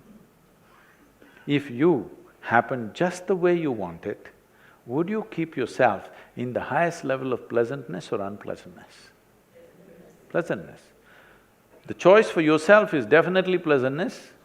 What you want for your neighbor may be debatable, but what you want for yourself is very, very clear. But that one thing is not happening. Why I'm talking about pleasantness is, there is substantial medical and scientific evidence today that if you remain pleasant, without a moment of anger, anxiety, irritation, agitation, nothing, for 24 hours if you remain like this, they are saying your ability to use your intelligence can go up by 100% in 24 hours' time. So, pleasantness or joy or bliss is not a goal by itself, it is a fundamental necessity. In the sense, only if your experience of life is pleasant and if there is no fear of suffering, will you walk full stride. Otherwise, fear of suffering will always cripple you in so many ways. But today it's become like this, people… well, even spiritual leaders are going about talking, saying that peace of mind is the ultimate goal of life. Such people will only rest in peace. I was to speak at Tel Aviv, and I'm flying out of Atlanta in United States, and I'm to land there at 11 in the morning and speak at 6:30 in the evening. I end up landing there because of some flight delays at 6 in the evening. So I'm quickly changing in the airport, because in these 35 years I have not been late to a single event or appointment. I have managed this always. So I'm rushing and I'm famished, I'm super hungry, because I'm flying an American airline, there's nothing edible on that plane. But I don't have a moment to grab something, so I just went straight, and to my amazement I found I'm speaking at a fine restaurant. That doesn't happen at all to me. I thought, this is it. When I'm so hungry, this is the place to go. And people were already coming in, some people greeting me, and one man comes and says, "Shalom." I ask him, "What does it mean?" He says, "This is the highest way of greeting." I said, "Well, that's your opinion. What does it mean?" He said, "No, this is really the highest way of greeting." "All right, but what does the word mean?" I said, "It means peace." Then I say, why is peace the highest way of greeting unless you're born in Middle East? You come in South India, in the morning you come and say, "Peace." I'll say, "What's wrong with you?" I'm saying if you deprive yourself of something for long enough, suddenly, slowly it'll rise to heaven. If you've not eaten for 5 days, let us say your favorite god appeared, what will you ask? Food? Food will raise to heaven, everything that you don't have will raise to heaven. Being peaceful, it's not the ultimate goal of life, it is the most fundamental requirement. Today, if you want to enjoy your dinner, if not ecstatic, at least you must be peaceful, isn't it? If you want to take a walk on the street and enjoy it, you must at least be peaceful. If you want to live with this handful of people in your family, you must at least be peaceful, if not ecstatic, isn't it? If you want to enjoy the few things that you do in your life, the most fundamental thing, basic requirement is at least you're peaceful. But today people are saying, it is the ultimate goal of life, peace of mind. That's never going to happen, because they have not understood the simplest aspects of life. For example, your mind. Can we? Yes, ma'am. The simplest aspect, it's like this. Because people are falling out of scriptures, this is the biggest problem. I was about to tell a joke, but Arnab was serious. This happened in Tennessee. You know, our center in United States is in Tennessee. It's a hardcore religious place. People said, "Sadhguru, you will get killed in no time." But we are flourishing in Tennessee, doing very well. because they can't figure out who I am. I go out into this little town, and I'm new there, and I'm smiling at everybody and greeting people on the street. Small little town. One big man, over 6 feet tall, this wide, comes and stands just 6 inches away from me, looks down on me like this and said, "God loves us." I look at him and say, "The way you are, only God can love you." He has to love the mistakes he has made. Before he realizes, it takes time to get things. By then I'm gone, of course. So in Tennessee, every family has a huge Bible, not small, big ones, this big, leather bound. The bigger the family, the richer the family, the bigger the size of the Bible. Almost every home has 10 commandments carved on the stone. Most of it goes from South India, these carvings. So it's good business, I watch this and say, okay, it's good for our economy, commandments or no commandments. So, this little boy, 8-year-old boy, went to school on East Coast and came back home on the vacation. So he was just flipping through this big book, and a dry leaf fell out. The boy started screaming, "Mama, Mama, see what I have found." His mother said, "What have you found, my son?" He said, "Just come and see what I have found." So the mother came running to see what. Then he pointed at the leaf and said, "Adam's underwear."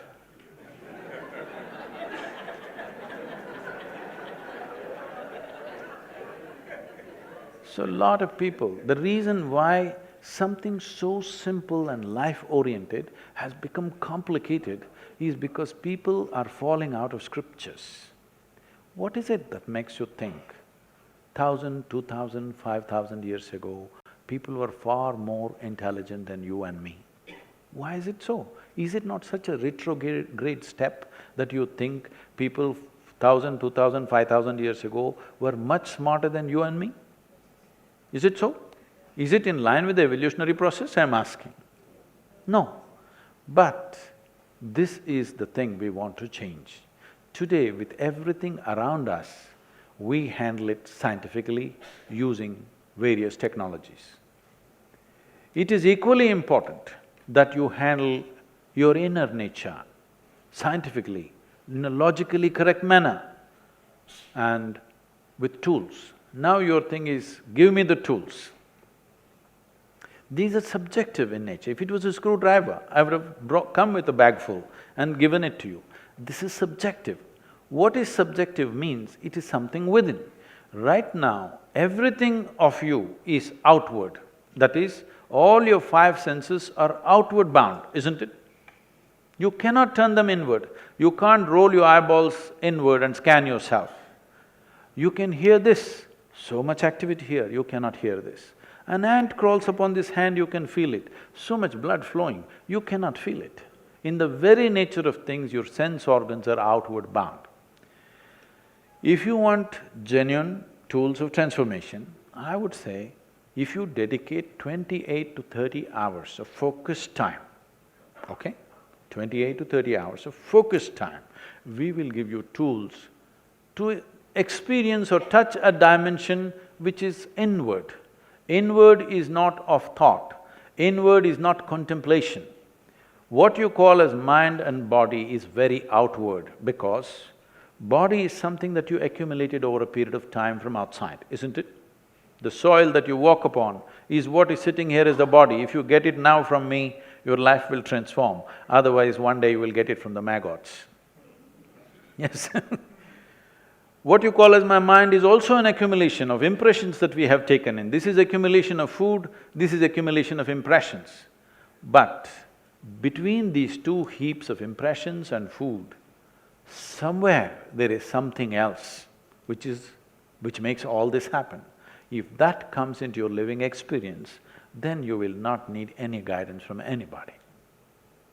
To get you there, I'm asking not 12 years of sadhana, I'm asking 30 hours of focused time.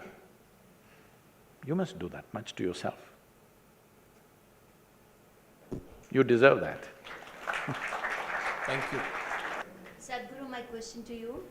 When we think of, bringing reforms to our religion, and we all are, taught that in Vedas it's written that soul has no gender. And so, we saw this Sati Pratha being abolished, and we saw widow remarriage also. So why don't you all, as Arnab was saying, think about, the entry of women in temples? Fundamentally in this society, there is no such thing as discrimination. There are more Devi temples in the country than anything else. Every village has it. But certain temples have taken this position, mainly hill temples. This, as I said, because of a certain reason in the past. It has to change now, no question about that. But if there are occult temples, even if they allow you, I please beg the woman, please don't go there. By law, if you're allowed, by norm, if you're allowed, still you should not go there, if you have any sense. So my question is to both Sadhguruji as well as Arnab. What's your view on our leader, Prime Minister? And I would like to ask both of you, Sadhguruji, if you are the Prime Minister tomorrow, what is one change which you would like to bring in our country? Well, I am not planning to get into the parliament either. About my opinion about a leader, see, I am not a member of any political party, nor am I a fan of any political leader.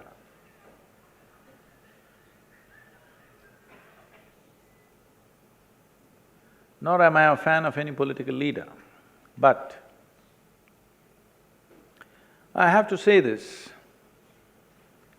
I'm politically conscious maybe for the last nearly 50 years now. I've been reading newspapers for 50 years, so in this I find now it looks like we have the most determined leadership ever. Are they right or they're wrong? It's not for me to take a call whether they're right or wrong. At least India is topmost on their mind. This is very heartening for me. And because I have been in certain situations with variety of political leaders in the past,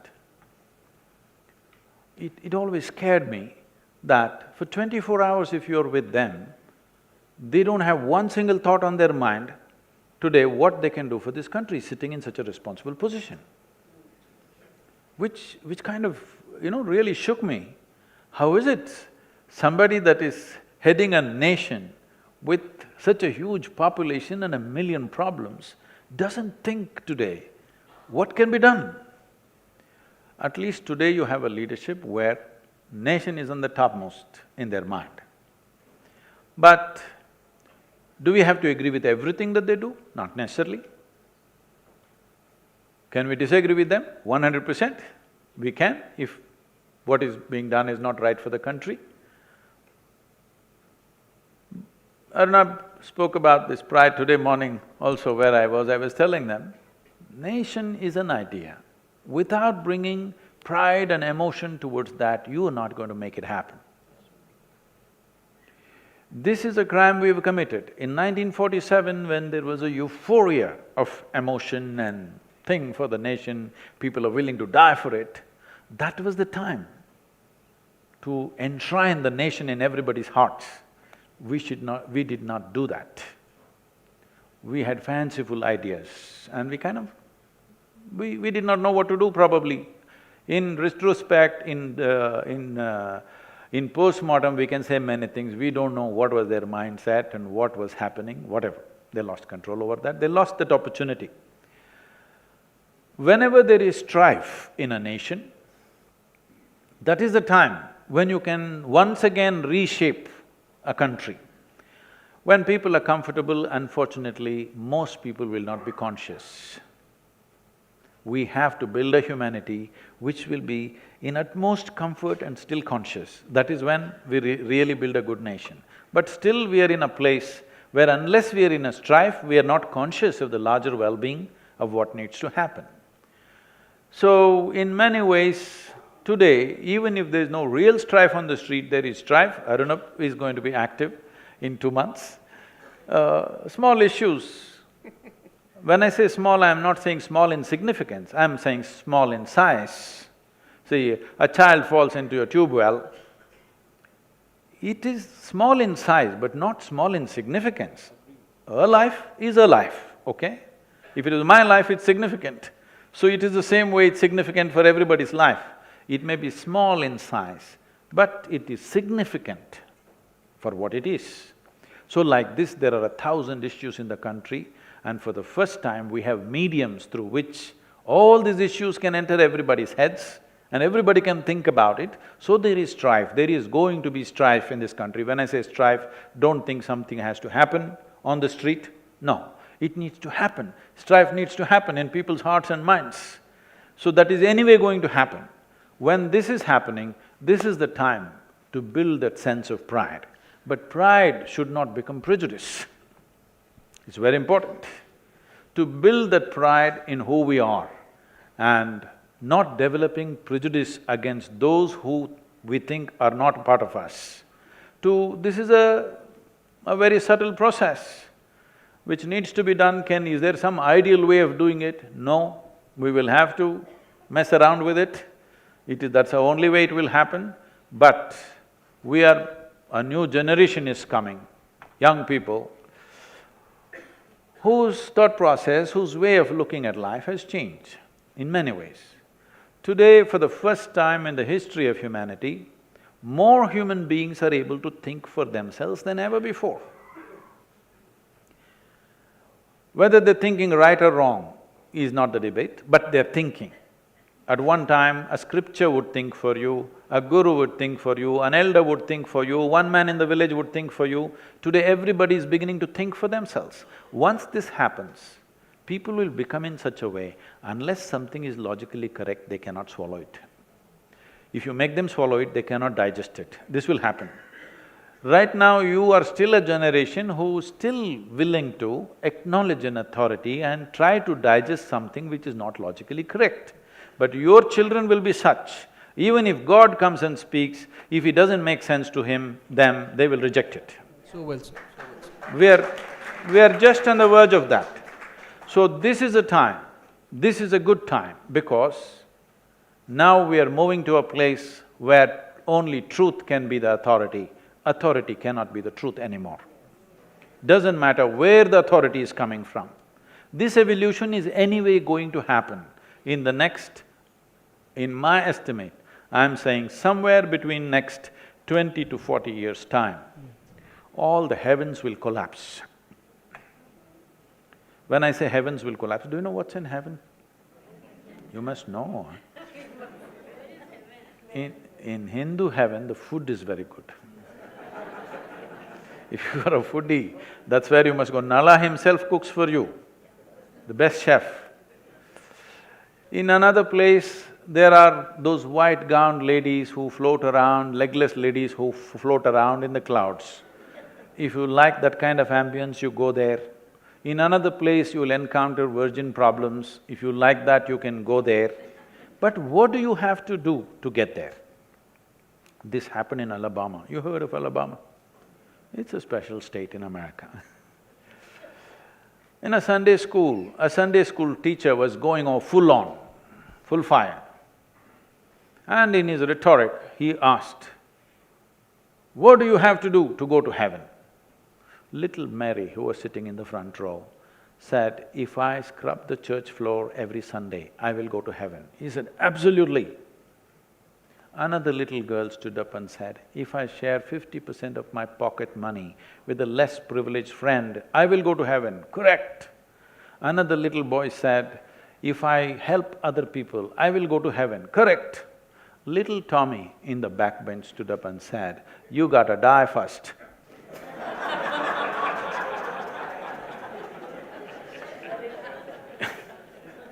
That's a qualification. You got to die first. When you die, depending upon what culture you are, we will either burn you, bury you or cut you and throw you to the birds. One thing is, if you have not done anything eco-friendly, I'm assuring you, at least when you die, we will do something eco-friendly about you. We'll put you back to earth. It's a very good thing to do. If you take this body and go away somewhere, this is the worst thing to do because you're taking away the topsoil. So, you will leave your body here and go to heaven. You went to heaven without a body. What are you going to do with good food and virgins? This is what I want to know. When you don't have a body. So I am saying, heavens will collapse. Once people start asking logical questions, heavens will collapse. When heavens collapse, we have managed humanity for a long time, telling them, doesn't matter you're suffering here. God is looking at everything, you're suffering. One day He will reward you up there. With this we have been managing humanity, so this will not work. When this doesn't work, what will people do? One big thing that will happen is, we will move towards chemicals. To be peaceful, we already need chemicals. To be joyful, we need chemicals. To be healthful, we need chemicals. 70% of the United States population is on prescription medication. The other 30%, of course, buying it off the back streets. Just see, in the last 25 years, how many more people are consuming alcohol? How many more people are consuming drugs on this planet? It's gone up 10,000%. This is simply because in their minds, heaven is collapsing. You must understand this, that somewhere else it will be good, is going away. They want to have it good here. Unless you teach them how to simply sit here and be blissed out about your existence itself. The very life within you is an ecstatic process. If you don't teach them this, 90% will move towards drugs and alcohol in a huge way in the next 25 to 30 years. This is not a moral issue for me. I have no moral judgment on that. It is just that, as a generation of people, we must understand, we hold this space on the planet just for a brief period of time. There are two fundamental responsibilities. One is, we must leave the world a little better than the way it was given to us by the previous generation. This we cannot do. No matter if we do all the right things from today, it will take another 150 to 200 years to turn back the damage we have already caused. So no way we can leave the world better than the way it was when we came in. So in that responsibility we can't fulfill, we can start the process now, that's all. The next important responsibility we have as a generation is, the next generation that we produce must be at least one notch better than us. But if 90% of humanity is on some kind of chemicals, believe me, genetically we will produce a generation which is less than us. This is a crime against humanity. So one important aspect that every nation has to take care of, including ours, is that we must teach people how to know well-being within themselves. Unfortunately, right now, we think if you give money or food or medicine, it is service. If I teach you how to live joyfully, it is not service. We have still… See, in this country, the most important thing in the ancient India was, you know how to be within you. This was the most respected thing, because we know what will come out of this. When you have no concerns of fear, when you have no fear of suffering, that is when you will walk your life full stride. That is when great human beings are produced. If we want to produce a great nation, society, these are just words. There are only individual human beings. Only if we produce great human beings will there be a great society and a great nation and a great world. Sadhguru, I'd have to thank you at this point. Talking about perceptions, and I read in the speaking today about you talking about perception and expanded awareness. I have seen in my own experience of working on myself, consciousness, etc. I saw sometimes when the perception was expanded and when I felt it. I also saw that there was a very thin line between imagination and perception. there were times when one could actually pick up a lot of information about things around us, like the energy. And sometimes it was like, is it my fear or is it everybody else's fear, the collective consciousness? What validates that within me? That is it me? Is it imagination? Is it perception?